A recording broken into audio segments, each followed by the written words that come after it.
Basically, I came open a business of Korean. This is what I get into then just started the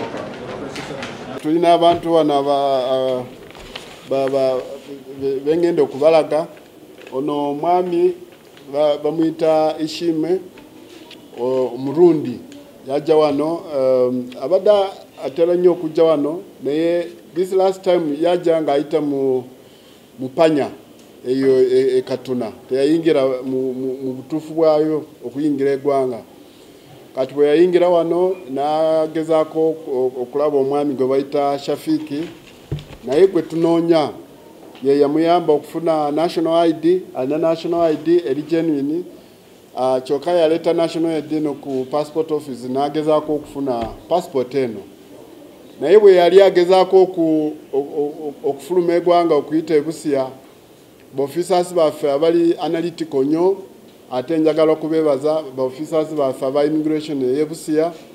ne officers baffe abakola ku headquarters mu passport section bakoze omulimu munene nnyo okulaba nti abantu nga bano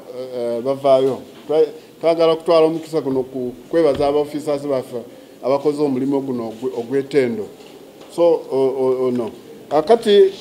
ziri ezisoose mbalaze ono omwami mu Nigeria ne passport ye nva kugibalaga naye nga yajja wano nga yefudde mu Uganda bwe bayita Damba ow'Emmamba bwe yaze ku passport office n'atandika okutamaatama officers baffe kugezaako okumuwa omukisa nti agende aleete abazadde be basobole okunyonyola ekika kye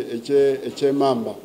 baleme okukozesa bano baseruwaji n'abalala ba brokers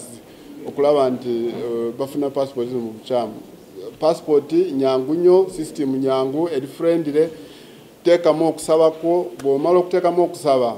kyangu nnyo okufuna passport ennaku zino okufuna passport si kintu kizibu ekiri awo kasita obeera nga oli mu Uganda.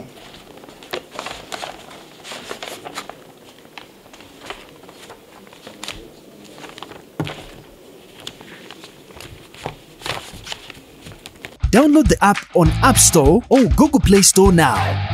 Vision Digital Experience, the future of media.